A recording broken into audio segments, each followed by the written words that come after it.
Santai, saatnya tanya ahlinya. Yang satu ini dari Ahmadi yang ada di Malang. Bismillah. Bagaimana pendapat ahli virologi yang melakukan penelitian terhadap kasus wabah COVID-19 ini mengenai efektivitas vaksin dalam menanggulangi wabah ini? Ini udah dibahas sebelumnya, dok ya? Ya, mungkin sekilas ini saya kasih mungkin hubungannya sama konspirasi ya. Taip. Jadi kan ada yang berbicara bahwa konspirasi ini konspirasi Yahudi, ya, konspirasi Cina. Nah, ini ya saya kasih. Ini data yang lama sih sebenarnya.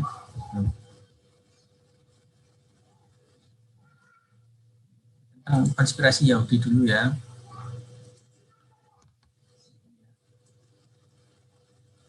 Ini orang Yahudi kan sekarang banyak di Israel ya, negaranya kan Israel. Kalau kita berbicara itu vaksin, itu konspirasi ya, dikasih chip ya, atau supaya orang bisa dikendalikan ya. Jadi lihat dulu orang Yahudi pakai enggak ya. Ternyata di Israel pakai Pfizer ya pada Januari itu. Di sana kan kasusnya juga tinggi ya. Begitu lockdown, habis itu kasusnya meningkat masih setelah lockdown. Baru ketika dikasih vaksin sekitar Desember pertama, jadi mengawali di Israel justru yang pertama kali yang roll out-nya atau vaksinnya itu cepat ya, sampai rata di sana penduduknya banyak yang sudah divaksin, itu paling cepat ya, dibanding negara-negara lain. Ya. Jadi justru itu jadi sisi yang kontra jika kita katakan bahwa vaksin itu konspirasi Yahudi. Mengapa? Karena orang Yahudi sendiri pakai duluan daripada negara lain, daripada orang lain. Dan setelah dilihat, setelah 2 kali vaksin, ya, ini pada usia yang tua, pada usia anak-anak ya, sampai umur 59 tahun, itu penurunan kasusnya. Terutama usia 60 ini. Ya. Usia yang biru ini usia 60 tahun, karena di sana kan orang lansia yang didahulukan yang divaksin daripada yang muda. Ternyata usia 60 yang sudah divaksin, itu kasusnya turunnya. Dan jumlah yang harus opname atau ngamar di rumah sakit karena sakitnya berat juga turun. Dari 100 sampai jadi 70%. Ini dari sekitar 80 sampai sekitar 50%. Jadi ada efek vaksin di sini. Ini sama-sama di lockdown, yang usia muda sama yang usia tua divaksin, usia muda belum divaksin saat itu ya. Ternyata lebih menunjukkan manfaat vaksin pada usia tua. Ya, mengurangi dia kasus terkena positif dan juga mengurangi keparahan yang harus pasien itu harus dirawat di rumah sakit. Nah, ini sebagai bukti yang membantah bahwa konspirasi Yahudi. Terus di Cina, sekarang kita lihat di Cina, di Amerika itu juga tinggi nih kasusnya nih, kasus barunya ya. Sekitar puncaknya Januari Februari ya. Sementara vaksin itu mulai roll out ya lebih terlambat daripada Israel ya. Israel kan tadi Desember, ini Januari ya. Sekitar bulan Februari ini masih sekitar 20% ya. Ini pakai Pfizer. Ini sudah kasusnya juga turun setelah vaksin. Sekarang posisinya sekitar 60% ya. Ini 2 bulan yang lalu ya sekitar 50%. Juni 50%, sekarang 60%. Kasusnya juga sudah terkendali ya. Terus kemudian di Inggris juga sama, AstraZeneca kasusnya juga turun nih bulan Juni. Ini bulan Juni lagi sampai 60%, di Inggris juga cepat sekali ya. Terus di Cina, kita lihat di Cina. Nah, di Cina ini malah lebih kencang lagi, dia pakai Sinovac, Sinovac ya. Ini merupakan negara dengan cakupan vaksinasi tertinggi di dunia. Jadi sudah, ini penduduknya yang sudah dapat ini.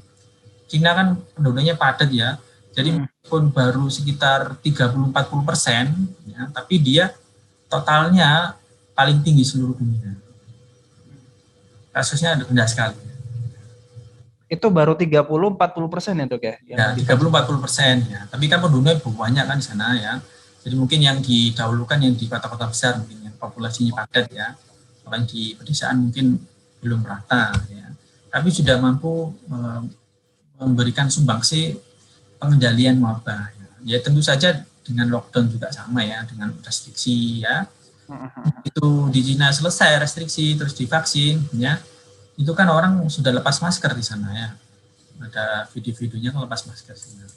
Jadi ini menunjukkan bahwa vaksin ini efektif ya, efektif meskipun tidak 100% ya, Cuma ada efektivitasnya ya, minimal setidaknya 50-60% mengurangi yang sakit dan juga mencegah sakitnya menjadi berat. Gitu ya. Yang paling penting kan mengurangi kematian itu tadi dok ya. Ya, soalnya kalau kita harapnya 100% nggak sakit ya itu agak sulit juga ya. Terus kemudian minimal setidaknya nggak sakit berat sehingga rumah sakit itu tidak penuh.